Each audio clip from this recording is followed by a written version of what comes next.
सुप्रभात। कैसे हैं आप सभी? आशा करती हूँ कि आप सभी अपने घर पर खुश और खुशहाल होंगे और अच्छे से अपनी पढ़ाई कर रहे होंगे। बच्चे, आज हम पढ़ेंगे विद्यानिवास मिश्र जी के द्वारा लिखित निबंध मेरी राम का मुकुट भीग रहा है। विद्यानिवास मिश्र जी ने का जो ये निबंध है, ये एक ललित निबंध है, एक आसान निबंध है। आपको पढ़ने में मज़ा भी आएगा और समझ में भी आएगा। साथ में इन्होंने कुछ पौराणिक प्रसंग देकर इस से आपको पता चलेगा कि इनका पौराणिक और धार्मिक विचारों में कितना इंटरेस्ट था विद्यानिवास मिश्र जी का। उनका उदाहरण देते हुए विद्यानिवास मिश्र जी ने किस प्रकार से इस ललित निबंध का लेखन कार्य किया है, उसको हम पढ़ेंगे। महीनों मन बेहद बेहद उदास है। उदासी का कोई खास वजह नहीं है कि महीनों से मन बेहद उदास है, परेशान है, और उदासी की कोई खास वजह भी नहीं है। कुछ तबीयत ढीली है, कुछ आसपास तनाव है, कुछ उनसे टूटने का डर, और कुछ खुले आकाश के नीचे भी खुलकर सांस लेने की जगह की कमी। जिस काम में लगकर मुक्ति पाना चाहता हूँ, उस काम में हजार बाधाएं, कि जिस काम को यूं चाहूं कि ये पूरा हो जाए, उसमें इतनी मुश्किलें आती हैं। कुल ले देकर उदासी के लिए इतनी बड़ी चीज भी नहीं बनती है कि ऐसा भी नहीं है कि उदास होने का कोई विशेष मेरे पास कारण हो। ऐसी भी कोई बात नहीं है कि मन काफी उदास है। उदासी की कोई खास वजह भी नहीं है। कुछ तो तबीयत ढीली रहती है, कमजोर मतलब स्वास्थ्य के कारण, और कुछ आसपास कोई खुशी का माहौल भी नहीं है उसके तनाव के कारण। कुछ उनसे टूटने का डर, और कुछ उनसे टूटने का, आगे इशारा किया लेखक ने, आगे बताएगा, आकाश के नीचे खुलकर सांस न, क्योंकि बड़े शहरों में आपको पता है बच्चे कि बहुत ज़्यादा जो भीड़ भाड़ में रहना पड़ता है। जिस काम में लगकर मुक्ति पाना चाहता हूँ, उस काम में हजार बाधाएं, कि जिस काम को जल्दी से करना चाहता हूँ उसमें बहुत सारी मुश्किलें आती हैं। ले देकर उदासी की इतनी बड़ी चीज़ नहीं बनती, फिर भी रात दिन नींद नहीं आती है। कि उदासी के लिए कोई खास वजह भी नहीं है, लेकिन फिर भी मैं इतना उदास रहता हूँ कि रात रात को नींद भी नहीं आती है। फिर कहा है, दिन ऐसे बीतते हैं जैसे भूतों के सपने में एक रील से दूसरी रील चढ़ा दी गई हो। कि दिन ऐसे बीतते हैं कि जैसे भूतों के मैं सपने देख रहा हूँ, और कभी ये खत्म हुई तो दूसरी शुरू हो गई है। भूतों की आकृतियां और डरावनी हो गई हैं, और भूत ऐसे कि एक से एक डरावने प्रतीत हो रहे हैं। इसलिए कभी कभी तो बड़ी से बड़ी परेशानी करने वाली बात हो जाती है, और कुछ भी परेशानी नहीं होती है। कि भूतों की ऐसी रील लगी हो, ऐसा मुझे प्रतीत होता है जैसे कोई बहुत बड़ी परेशानी हो, पर कुछ खास परेशानी भी नहीं हो। उल्टा ऐसा लगता है जो हुआ वह सहज कर्म में हुआ, न होना ही कुछ अटपटा होता। कि यदि ये जो कुछ हो गया है, ये अगर ये ना होता तो कुछ अच्छा भी ना लगता। कभी कभी अपनी मामूली सी बात भी भयंकर चिंता का कारण बन जाती है। कई बार क्या होता है कि इंसान के लिए छोटी सी बात भी भयंकर चिंता का कारण बन जाती है। अभी 2-3 रात पहले मेरे एक साथी संगीत का कार्यक्रम सुनने के लिए 9 बजे रात गए थे। कि अभी क्या बताया है कि अभी 2-3 दिन पहले की बात है कि मेरे एक मित्र थे, वो कहीं पर संगीत कार्यक्रम सुनने के लिए गए थे, और साथ में जाने के लिए एक चिरं एक चिरंजीव ने अपने मेरी और मेरी एक मेहमान महानगरीय वातावरण में पली कन्या ने अनुमति मांग ली कि संगीत कार्यक्रम के लिए बुलाया था। और मेरा जो चिरंजीव यानी कि उसका जो पुत्र है, और वह शहरी कोई महानगर कोई बड़े शहर से आई हुई कोई लड़की है जो उनके घर में आ रही है, उन्होंने अनुमति मांग ली, यानी कि वहाँ जाने की परमिशन लेखक से मांग ली है। शहरों की आजकल की असुरक्षित स्थिति का ध्यान करके इन दोनों को जाने तो नहीं देना चाहता था। कि शहरों में आजकल कितने बच्चे सुरक्षित हैं, ये बात सोचकर मैं उनको जाने तो नहीं देना चाहता था। पर लड़कों का मन भी तो रखना था, लड़कों का मन भी तो रखना था, कह कर 1-1.5 घंटे सुनकर चले आना, और उन्हें ये कहकर कि जल्दी से आ जाना 1-1.5 घंटा सुनने के पश्चात, ये कहकर उनको भेज दिया। रात के 12 बजे लोग नहीं अलोटे। गृहिणी बहुत उद्विग्न थी। गृहिणी का मतलब उसकी जो पत्नी थी वो बड़ी बेचैन थी। उद्विग्न का मतलब क्या होता है बच्चे? बेचैन होता है। झल्लाई। साथ में गए मित्र पर नाराज होने के लिए संकल्प बोलने लगी, कुछ भी कहने लगी कि अगर वो क्यों लेके गया। इतने में जोर से बारिश आ गई और इसी साथ जब वो कह ही रही थी कि जोर से बारिश भी आने लगी। छत पर बिस्तर समेटकर कमरे में आया और छत पर सोया हुआ लेखक जो वापस कमरे में आ गया, गृहिणी को समझाया बारिश थमेगी तो आएंगे, संगीत में मन लग गया होगा तो उठने की तबीयत नहीं हुई होगी, तुम सो, ऐसे बच्चे नहीं हैं। पत्नी किसी तरह से शांत हो गई और मैं अकुला उठा। उसको तो समझा बुझा कर लेखक ने सुला दिया, लेकिन स्वयं लेखक उनके लिए बेचैन हो रहा था, क्योंकि साथ में उनके पुत्र के साथ एक उनके मित्र की आई हुई जो पुत्री थी, जो बड़े शहर में पली बड़ी थी, वो भी उनके साथ गई हुई थी। फिर क्या कहता है लेखक?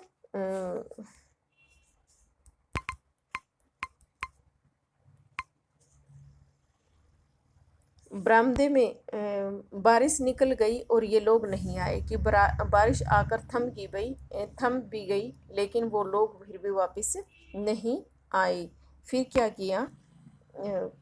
ये लोग वापस नहीं आए। मैं बरामदे में कुर्सी लगाकर राह जोहने लगा कि मैं उनकी प्रतीक्षा करने लगा। मैं इंतजार कर रहा था कि कब वो लोग घर आए।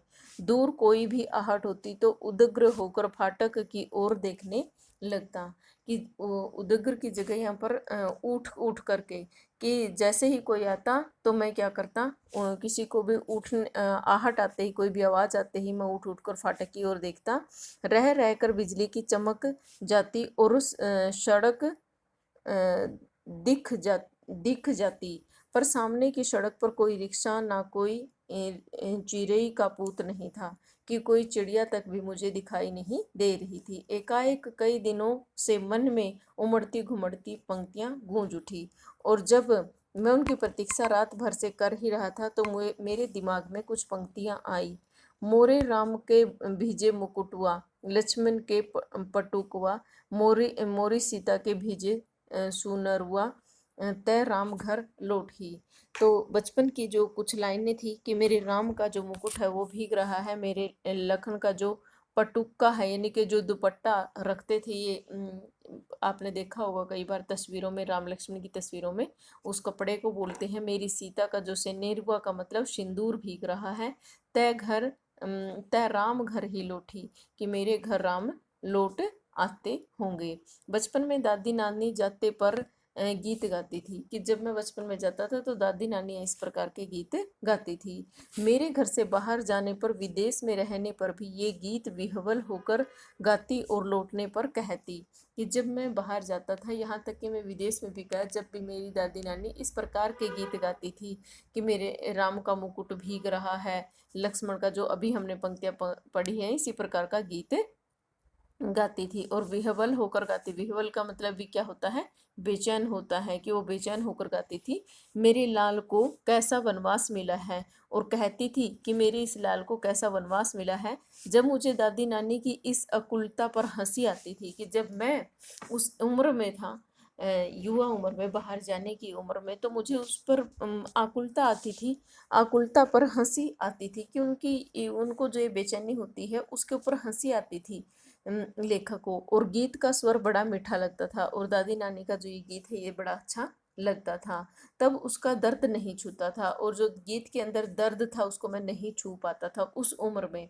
पर इस प्रतीक्षा में एकाएक उसका दर्द इस ढलती रात में उभर आया है, लेकिन आज मुझे उस गीत के अंदर दर्द नजर आ रहा है। सोचने लगा हूँ कि आने वाली जो पिछली पीढ़ी है, पिछली पीढ़ी पीढ़ी की ममता की पीड़ा नहीं समझ पाती है, कि जो आने वाली पीढ़ी होती है, कि जिस प्रकार से मैं अपनी दादी नानी की पीड़ा को नहीं समझ पाता था, उसी प्रकार से आज जो ये मेरी पीढ़ी है, यानी कि जो बच्चे घर से बाहर गए हुए हैं, वो मेरी पीढ़ी की, यानी कि मेरी बात नहीं समझ रहे हैं। इसलिए उन्होंने कहा है कि हर पीढ़ी, आने वाली जो पीढ़ी होती है, पिछली पीढ़ी की ममता की पीड़ा को समझ नहीं पाती है।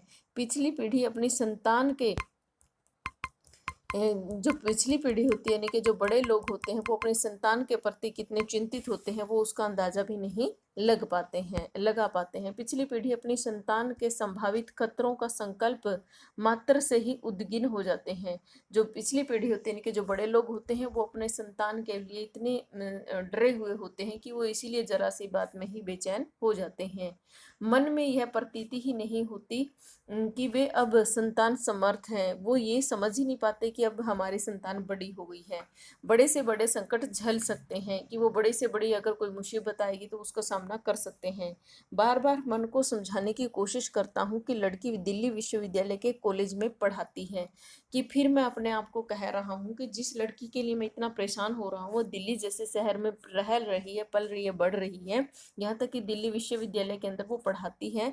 लड़का संकट बोध की कविता लिखता है, और मेरा बच्चा भी, जो मेरा लड़का है, वो भी कोई छोटा नहीं है, वो संकट बोध समस्याओं के ऊपर कविताएं जब लिख रहा है, पर लड़की का ख्याल आते ही दुश्चिंता होती है। लेकिन जैसे ही मैं मित्र की आई हुई उस पुत्री के विषय में सोचता हूँ, तो बुरी बुरी चिंताएं मेरे दिमाग में आने लगती है। गली में जाने कैसे तत्व रहते हैं, लौटते समय कहीं कुछ हो गया तो, और अपने भीतर अनायास अपराधी होने का भाव जाग जाता है। अनायास का मतलब बिना किसी प्रयास के अपने आप ही अपराधी होने का, कि मैंने कितनी बड़ी गलती की है, मुझे इस प्रकार से उनको भेजना नहीं चाहिए था। इस प्रकार से कि बिना किसी प्रयास के ही अपराधी होने का भाव जाग जाता है। मुझे रोकना चाहिए था, या कोई भी व्यवस्था करनी चाहिए थी। पराई लड़की को को हर एक पराई होती है। वैसे तो लड़की हर एक पराई होती है। धोबी के मुटीर की तरह घाट पर खुले आकाश में कितने दिन फहराएगी। अंत में उसे घृणी बनने जाना ही है, और घर आई कहीं कुछ हो न जाए। तो इस प्रकार की बातें सोचते सोचते लेखक मन में सोच ही रहा है कि वैसे तो हर एक लड़की ही पराई होती है, कि कितने दिन बेचारी खुली धोबी घाट की मोटरी की तरह कितने दिन खुले आकाश में रह पाएगी। आखिर उसे घृणी बनना ही है। घर आई है कहीं कुछ न हो जाए, इसलिए वो हमारे घर आई है, उसके साथ कुछ अनहोनी ना हो जाए। इस प्रकार से लेखक उसके विषय में सोच रहा है। आपको समझ में आ ही रहा होगा, क्योंकि बहुत ही आसान लैंग्वेज के अंदर विद्यानिवास मिश्र जी ने इस निबंध को लिखा है। मन फिर घूम गया कौशल्या की ओर, लाखों करोड़ों कौशल्याओं की ओर। यहाँ कौशल्या किसको कहा गया है? हर एक माँ को कहा गया है। जिस प्रकार से कौशल्या माँ जब वनवास मिला था राम को, तब माँ चिंतित हुई थी, तो उसने हर एक माँ को कौशल्या जैसा कहा है, कि मन फिर से घूम गया उसी कौशल्या की ओर। जैसे पीछे हमने क्या था ना, कि दादी माँ से गीत गा रही थी कि मेरे राम का मुकुट भीग रहा है, लक्ष्मण का ऐसे हो रहा है, वैसे हो रहा है। तो कौशल्याओं की ओर गया, लाखों करोड़ों कौशल्याओं की ओर, और लाखों करोड़ों कौशल्याओं के द्वारा मुखरित एक अनाम अरूप कौशल्या की ओर।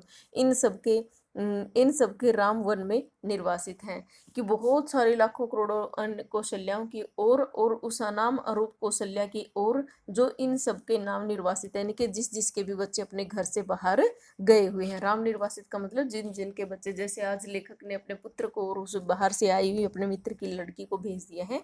इस प्रकार से बहुत सारी कौशल्या माताओं के विषय में सोचा, जिनके राम बाहर गए हुए हैं। पर क्या बात है कि मुकुट कभी भी उसके माथे पर बंधा है, अभी भी उसके माथे पर बंधा हुआ है, और उसी के भीगने की उसे चिंता है, कि मुकुट अभी उसी के माथे पर बंधा हुआ है, और उसके ही भीगने की चिंता है। यानी कि जो सारी चिंताएं होती है माँ को अपने संतान के लिए ही होती हैं, और वो चिंता बनी ही रहती है।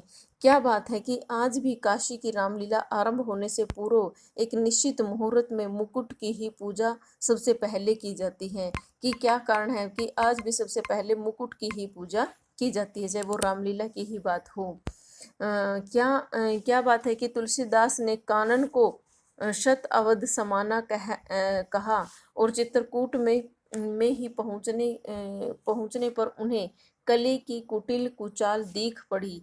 कि क्या बात है कि तुलसीदास ने कानन को सत अवध समाना कहा। कानन का मतलब वन को, जंगल को सत अवध समाना, कि सैकड़ों अवध के समान कहा है। और चित्रकूट में पहुंचने पर उन्हें कली की कुटिल कुचाल दिख पड़ी है। और जब वो चित्रकूट पहुंचे तो फिर उन्हें कौन सी कुटिल चाल दिख गई थी। क्या बात थी कि आज भी वनवासी धनुर्धर राम ही लोकमानस के राजा राम बने हुए हैं। कहीं ना कहीं इन सब के बीच एक संगति होनी चाहिए, कि आज भी हम राम के ही उदाहरण देते हैं। क्या बात है कि आज भी लोकमानस के हृदय में हम राम को ही राजा बनाए हुए हैं। ऐसे क्या बात है, इसके पीछे कुछ ना कुछ तो संगति जरूर है। अभिषेक की बात चली और मन में अभिषेक हो गया कि जब अभिषेक की बात चली तो मन में अभिषेक हो गया, मन में राम के साथ राम का मुकुट प्रतिष्ठित हो गया। हम उसके ऐसे कल्पना कर रहे हैं लेखक उसके जो राम का मुकुट है वो उसके सिर के ऊपर प्रतिष्ठित हो गया है। मन में प्रतिष्ठित हुआ इसलिए राम ने राजकीय वेश में उतारा, और मन में प्रतिष्ठित हुआ तो राम ने राजकीय जो वेश में उतारा और राजकीय रथ से उतरे और राजकीय रथ से उतरे और राजकीय भोग का परिहार किया। राजकीय रथ से उतर गए और राजकीय जो भोग था उसका भी त्याग कर दिया। पर मुकुट तो लोगों के मन में था कि, लेकिन जो मुकुट था तो लोगों के मन के अंदर था। कौशल्या के मातृ स्नेह में था, कौशल्या के हृदय के अंदर था। कौशल्या के मातृ स्नेह, माँ जो स्नेह के, माँ का एक बच्चे के प्रति जो स्नेह होता है उसके कारण था। वह कैसे उतरता, वह मस्तक घर में विराजमान रहा, वह मस्तक पर विराजमान रहा और राम भीगे तो भीगे, मुकुट न भीगने पाए। मुकुट का मतलब है इज्जत से, संस्कार से लिया गया है, इसकी चिंता बनी रहती है। राजा राम के साथ उसके अंगरक्षक लक्ष्मण की कमर बंद दुपट्टा यानी कि प्रहरी की जागरूकता का उपलक्षण न भीगने पाए, वो नहीं भीगना चाहिए। अखंड सौभाग्यवती जो सीता है उसकी मांग का सिंदूर न भीगने पाए, यानी कि सीता भले ही भीग जाए, यानी कि उन लोगों की जो इज्जत है वो हमेशा बनी रहनी चाहिए इन चीज़ों के साथ, यानी कि दुपट्टे के साथ और मुकुट के साथ और सिंदूर के साथ। इस बात को कि वो भीगे तो भीगे, लेकिन जो उन लोगों की जो इज्जत है वो किसी प्रकार से खराब, या जो एक अच्छी इमेज होती है वो खराब नहीं होनी चाहिए।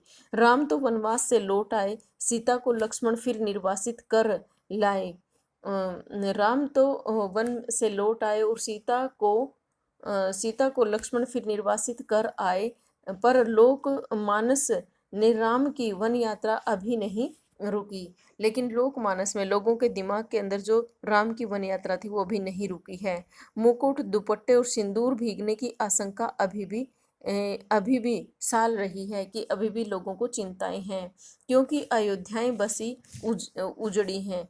कि अयोध्याएं जो नगरी है, यानी कि जो भी नगर है, हर शहर को अयोध्या कहा है लेखक ने, कि जो बहुत सारी अयोध्याएं बसी है और उजड़ी है, पर निर्वासित राम की असली राजधानी जंगल का रास्ता अपने कांटों, कुंसी, कंकड़ पत्थरों से वैसा ही ताजा चुभन लिए हुए बरकरार है। कि जिस प्रकार से राम ने अपनी राजधानी का जो कंकड़ पत्थर थे, मुश्किलें थी, तो उसी प्रकार से आज के जो राम है, यानी कि आज का हर माँ का जो पुत्र है उसके जीवन में बहुत सारे कांटे हैं, कुसे हैं, यानी कि बहुत सारी मुसीबतें हैं, ये सब देखने को मिल रही हैं, उनके जीवन में आज भी बनी हुई हैं। क्योंकि जिनका आसरा साधारण गवार आदमी भी लगा सकता है, वे राम तो सदा निर्वासित ही रहेंगे। क्योंकि जिनका आसरा, कि जिनका जो आसरा का मतलब सहारा साधारण गवार आदमी भी लगा सकता है, आम आदमी भी जिसका सहारा ले रहा है, तो वो राम तो सदा ही निर्वासित रहेंगे। उनके राजपाट को संभालने वाला भरत अयोध्या के समीप ही रहते हुए भी उनसे अधिक निर्वासित रहेंगे, और जो उनका जो भाई है, कह लो भरत है, वो उनके बाहर जाने के बाद, यानी कि हर माँ का बच्चा कोई ना कोई राम हमेशा बाहर रहेगा, और उसकी अयोध्या को संभालने के लिए हर भाई किसी न किसी घर में कोई ना कोई भरत के रूप में घर में भी जरूर रहेगा। उनसे भी अधिक निर्वासित रहेंगे, निर्वासित ही नहीं बल्कि एक काल कोठरी में बंद जिला वतनी की तरह दिन बिताएंगे, कि इस प्रकार से वो अपने जीवन को बिता देंगे। आशा करती हूँ, क्योंकि निबंध बड़ा ही आसान है, आपको जरूर समझ में आ रहा होगा। फिर भी यदि किसी बच्चे की समस्या है तो आप साथ के साथ उसके विषय में पूछ सकते हैं। आप फ़ोन करके, जिस बच्चे को भी ना समझ में आए वो फ़ोन करके पूछ सकता है। धन्यवाद। जय हिंद।